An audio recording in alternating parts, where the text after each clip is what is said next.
اكتشفوا كوكب جديد عليه حياة زي كوكب الأرض بالظبط. الفترة اللي فاتت الأبحاث العلمية انتشرت جدا عن الموضوع ده، عن اكتشاف كوكب جديد، كوكب مشابه للكرة الأرضية في تكوينه وفي شكله الخارجي. الموضوع ده انتشر بعد تلسكوب اسمه جيمس ويب. التلسكوب ده لقط صور لبعض الكواكب اللي موجودة، ومنهم كوكب جديد شبه الكرة الأرضية بالظبط، ولو شفته مش هتعرف تفرقه عنها. الكوكب ده على بعد 124 سنة ضوئية بس، يعني قريب جدا لكوكب الأرض. الكوكب اللي اكتشفوه ده أطلقوا عليه K2-18b، بس المميز هنا ما كانش إن هو شبه الكرة الأرضية بس، هو فعلا كان في شبه كبير جدا من الكرة الأرضية، لكن المميز إن لقوا عليه حياة. طب يا ترى عرفوا منين إن عليه حياة زي كوكب الأرض بالظبط؟ من ضمن الابحاث اللي اتعملت لقوا ان الكوكب ده فيه مركب اسمه DMSO. المركب ده ما بيكونش موجود غير عن طريق الشجر، معنى كده ان الكوكب ده عليه شجر، يعني عليه حياة. وطبعا الشجر بيطلع اكسجين، يعني الكوكب ده لو فعلا عليه شجر وعليه اكسجين يبقى يصلح للحياة زي كوكب الارض بالظبط. معنى كده ان الكوكب ده عليه حياة، يعني ممكن يكون فيه كائنات في اماكن تانية غير كوكب الارض. 13 سبتمبر اللي فات الناس كلها اتكلمت بعد المؤتمر المكسيكي اللي اتعمل، اللي دخل فيه 2 معاهم حاجات غريبة وبيقولوا كائنات فضائية اكتشفوا انها موجودة. بس المرة دي مش داخلين بشوية ورق وتقارير بيقولوا ان في كائنات فضائية وهم اثبتوا ده عن طريق الابحاث، لا، ده دخلوا بالكائن الفضائي نفسه. خلوا الناس كلها في المؤتمر تشوف الكائن الفضائي ده. كانوا 2 كائنات فضائية موجودين في تابوت. التابوت ده كان شكله غريب شوية وقصير، وفي نفس الوقت لما فتحوه لقوا الكائنات الفضائية موجودة بكامل جسمها جواه. بس طبعا شكل الكائن الفضائي كان غريب، ليه 3 صوابع، كان جسمه أقصر من الكائن البشري وفي نفس الوقت رقبته طويلة. بس الغريب أكتر من كده في الموضوع إن هم اكتشفوا عن طريق الأبحاث اللي عملوها عليه إنه في 33% من الDNA بتاعه مش من تكوين كوكب الأرض، يعني الDNA بتاع الكائن ده تلته مش موجود على كوكب الأرض أصلا. ده غير إن اكتشفوا شوية مواد نادرة جدا على كوكب الأرض، معنى كده إنها موجودة من العالم الخارجي. بعد المؤتمر ده الدنيا اتقلبت، بس الموضوع ما كانش 13 سبتمبر بس، لأن 2023 كانت مليانة بأحداث زي كده، أحداث الناس كلها بتتكلم فيها إنها بتشوف أجسام فضائية في توقيتات غريبة. 28 يناير في ألاسكا في أمريكا اكتشفوا جسم فضائي، في 2 فبراير في كوستاريكا، وفي 9 فبراير في ألاسكا في أمريكا تاني، 11 فبراير في كندا، و12 فبراير في أمريكا، و14 فبراير في رومانيا، و16 فبراير في الصين، ومن 19 فبراير لحد شهر مايو في هاواي. كل الأماكن دي اكتشفوا فيها أجسام فضائية والناس شافوها في 2023 بس تعالى فاجئك وأقول لك أغرب مفاجأة هتدهشك في الفيديو ده.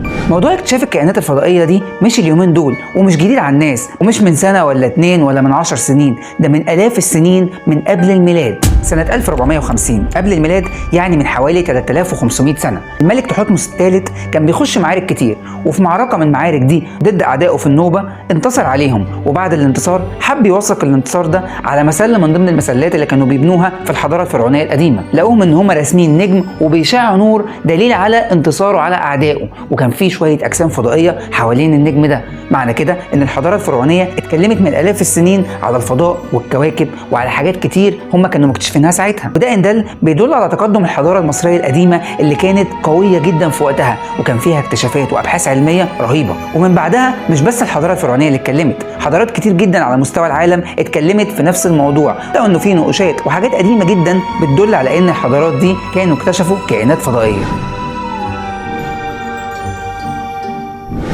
تعال اخدك لحد شهر 6 اللي فات، كان في جلسة استماع لضابط اسمه ديفيد كراش. الضابط ده ضابط امريكي، وكان قاعد بيتكلم على انه اكتشف برامج سرية رهيبة، وبعد ما اكتشفها رفضوه وقالوا له انه ما ينفعش يتكلم فيها. الضابط ده في الجلسة دي أثار الجدل بشكل كبير قوي، لأنه قال إن هو اكتشف حاجات غريبة جدا، وطلب من رؤسائه إنه يعمل فحص للأجسام دي عن طريق الريفرس انجينيرنج أو الهندسة العكسية. والهندسة العكسية دي كانوا بيستخدموها من زمان جدا، وهي مش حاجة جديدة، هي عن طريق إن هم بيفككوا الجسم اللي لقوه ويبدأوا يشوفوا المراحل بتاعة تصنيعه، وعن طريق تفكيك الجسم وإن هم يوصلوا لمرحلة من مراحل تصنيعه بيبدأوا يعرفوا الجسم ده تكوينه إيه وتركيبه إيه وتصنع إزاي أصلا. وده اللي الضابط ده كان عايز يعمله، بس رؤسائه رفضوا.